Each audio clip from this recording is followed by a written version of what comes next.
बिस्मिल्लाहिर्रहमानिर्रहीम। अस्सलामु अलैकुम। मैं मोहम्मद इमरान अहमद GNN कराची स्टूडियोज़ से आपसे गुफ्तगू हुई थी इलेक्शन से पहले, जो कराची में बल्दियाती इलेक्शन हुए उससे पहले। 15 जनवरी को जो बल्दियाती इलेक्शन हुए उसके बाद की जो सूरत हाल है, आज उस पर गुफ्तगू करेंगे। सबसे पहले जो बातचीत होगी वो मैं करूँगा इलेक्शन कमीशन के रोल पर, उसके किरदार पर। इलेक्शन कमीशन का किरदार ये है कि इलेक्शन को हुए हुए 4 दिन से ज़ायद गुज़र चुके हैं और अब तक इलेक्शन कमीशन हतमी नतीजे का ऐलान नहीं कर सका है। और अब जमात इस्लामी के एतराज़ात पर 23 जनवरी की तारीख़ दी है उनके एतराज़ात सुनने के लिए, क्योंकि जो इलेक्शन में धांधली के इल्ज़ामात तमाम पार्टियों ने एक दूसरे पे लगाए। जमात इस्लामी ने पीपल्स पार्टी पे लगाया, पीपल्स पार्टी ने जमात इस्लामी पे लगाया, PTI ने पीपल्स पार्टी पे लगाया, पूरी हुकूमत सिंध पे लगाया। उसका तो इस वक्त ये मौक़िफ़ है कि इलेक्शन ही मुस्तरद कर दिए हैं PTI ने और कहा है कि दोबारा कराए जाएँ। उनका तो वतीरा ये हो गया है कि जहाँ पे वो हारे वहाँ धांधली हुई है, जहाँ वो जीते वहाँ शफ़ाफ इंतखाबात हुए हैं। अब ज़रा अगर इलेक्शन कमीशन में बात करें, जिस चाबुक दस्ती, जोशो खरोश और अपनी ज़िद पर करके इलेक्शन कराने के लिए इलेक्शन कमीशन ऑफ पाकिस्तान अड़ा हुआ था कि इलेक्शन हर सूरत कराने, चाहे अमन व अमान की सूरत हाल कुछ हो, चाहे मौसमी तब्दीली कुछ हो, होने चाहिए इलेक्शन हो गए जनाब। अब इलेक्शन में हुआ क्या? इलेक्शन में ये हुआ, एक तो अभी तक नताइज का ऐलान नहीं हुआ। दूसरे, इलेक्शन वाले दिन क्या हुआ, कहीं अमला नहीं पहुंचा, कहीं सामान नहीं पहुंचा, कहीं पे अमले की इस कदर कमी थी कि राह चलते हुए लोगों को पकड़ के 3-3 हज़ार रुपये में उन्होंने रख लिया, जबकि ये सख्ती से मुमानियत है, कोई सरकारी मुलाजिम होना चाहिए। तो इलेक्शन कमीशन के सारे दावे ठुस हो गए। इलेक्शन कमीशन शफ़ाफ और नाकाबिले एतराज़ इलेक्शन कराने में नाकाम हो गया। अब तक की तो सूरत हाल यही है, कोई पार्टी मुतमईन नहीं है इलेक्शन कमीशन से।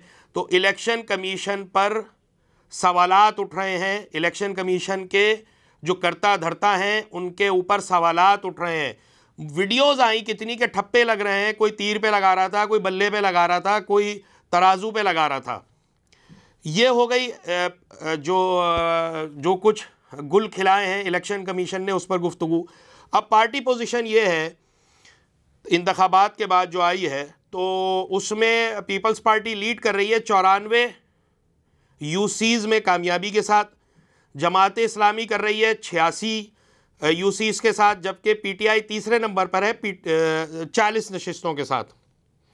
जमात इस्लामी का इसरार ये है कि मेयर उनका होना चाहिए, उनके साथ धांधली हुई है और वो अगर सही तरीके से गिनती हो और धांधली को ख़त्म किया जाए तो वो अक्सरियती पार्टी होंगे, लिहाजा उनका मेयर होना चाहिए, उनकी पार्टी का मेयर होना चाहिए। जबकि पीपल्स पार्टी कह रही है कि वो जीते हैं 94 नशिस्तों के साथ, तो उनका होना चाहिए। लेकिन अगर थोड़ा सा जायज़ा लें, जो इस वक्त मुंतखब नुमाइंदे हैं और मेयर के उम्मीदवार हैं, उसमें मेरी ज़ाती राय यह है कि उसमें हाफिज़ नईम साहब, जो जमात इस्लामी के, बग़ैर किसी सियासी कमेंट्स के मैं ये कर रहा हूँ कि इस वक्त जो नज़र आते हैं, हो सकता है अगले कोई जिन नशिस्तों पे इलेक्शन ना हो वहाँ पे पीपल्स पार्टी कोई अच्छा उम्मीदवार ऐसा खड़ा करे जो मौजू लगे मेयरशिप के लिए। लेकिन फ़िलहाल इस वक्त हाफिज़ नईम साहब जो हैं वो मेयर के मजबूत और मौजू उम्मीदवार नज़र आते हैं, जो मेयर की अहलियत पे कम अज़ कम पूरा उतरते हैं। अब अगर मेयर के लिए ये भी बहुत ज़रूरी है, ये बड़ी दिलचस्प सिचुएशन है कि अगर जमात इस्लामी और PTI मिलकर कोई मेयर बनाते हैं या कराची में बल्दियाती हुकूमत बनाते हैं, तो उनको सबसे बड़ी मुखालफत पीपल्स पार्टी से ये भुगतनी पड़ेगी कि पीपल्स पार्टी मेयर को वो इख्तियारात नहीं देगी जो 140A के तहत सुप्रीम कोर्ट ने कहे हैं कि दिए जाएं बल्दियाती हुकूमत को। हुकूमत सिंध अपना काम करके इस पर अमल दरामद कराए। तो ये सबसे बड़ी मुश्किल पेश आएगी। पीपल्स पार्टी जब मेयर को इख्तियारात नहीं देगी तो वो मेयर भी वसीम अख्तर की तरह दाड़े मार के रोता रहेगा, कोई काम नहीं करेगा। जैसे वसीम अख्तर ने नहीं किया, इसी तरह ये मेयर भी रो के फाइलें फेंकेगा, आंसू बहाएगा और कहेगा मेरे पास इख्तियार ही नहीं है, जबकि इख्तियार था भी, जो इख्तियार था वो भी काम नहीं किया उन्होंने। अब मेयर के लिए अगर ये हो जाता है तो इस पर अभी जोड़ तोड़ चलेगी। और अभी जरदारी साहब ने राब्ते किए हैं सिराजुल हक साहब से जमात इस्लामी के, और पीपल्स पार्टी की जो मुकामी क़यादत है उसने राब्ता किया हाफिज़ नईम साहब से। और कल गुज़िश्ता रोज़ उनका एक वफ़द पीपल्स पार्टी का एक वफ़द इदारा नूर हक़ गया, जहां उन्होंने मुज़ाकरात किए और तिफ़ल तसल्लियाँ भी दी और मुज़ाकरात आगे जारी रखने का इशारा भी दिया या आगे जारी रखने पर यकीन दहानी कराई। अब अगर पीपल्स पार्टी पे बात की जाए तो बड़ा मजबूत हल्का था वस्ती, जिसको कहा जाता था वो एमक्यूएम का गढ़ है। एमक्यूएम तो कर गई बाइकाट।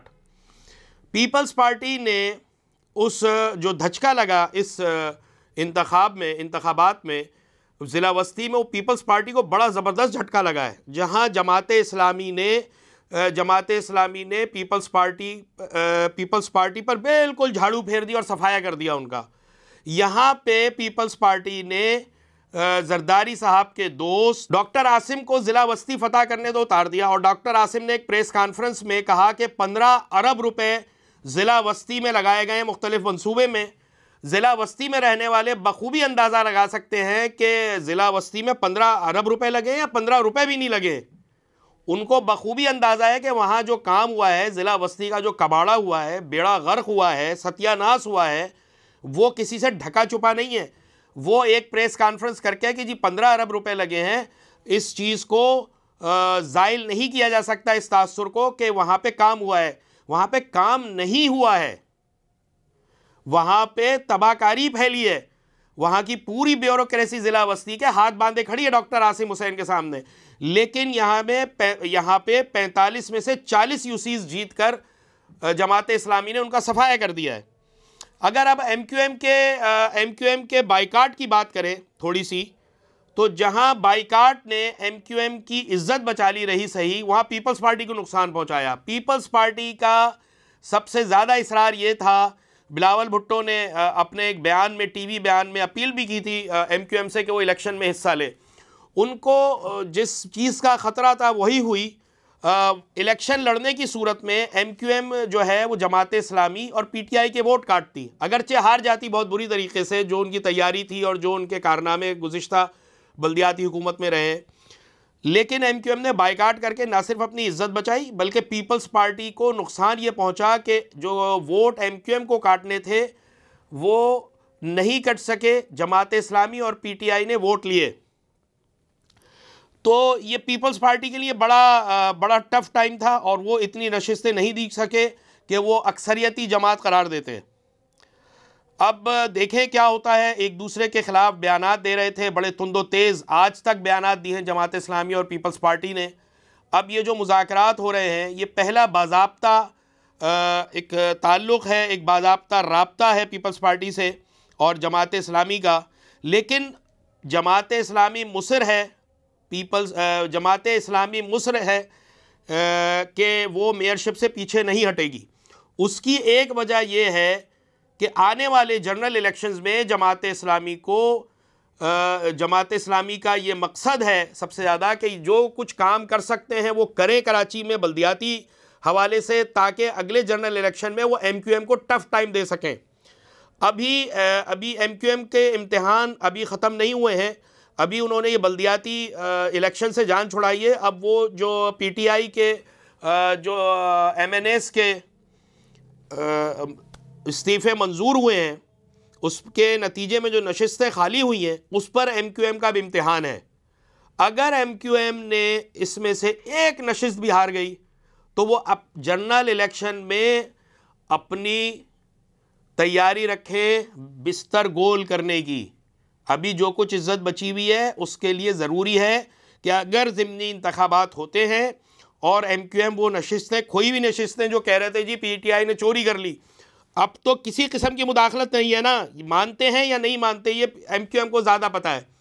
अगर वो ये नशिस्तें जीतने में कामयाब हो गए तो जनरल इलेक्शंस में उनकी कोई इज़्ज़त होगी, वरना वो अपना बोरिया बिस्तर गोल करें। तो अभी जो सिचुएशन है बड़ी दिलचस्प हो गई है। कराची में गहमा गहमी है और कराची में सियासी आने वाले दिनों में मज़ीद तेज़ी आएगी। तो उसमें देखते हैं कि ये ऊँट किस करवट बैठता है, कराची की मेयरशिप किस जमात के हिस्से में आती है। शुक्रिया।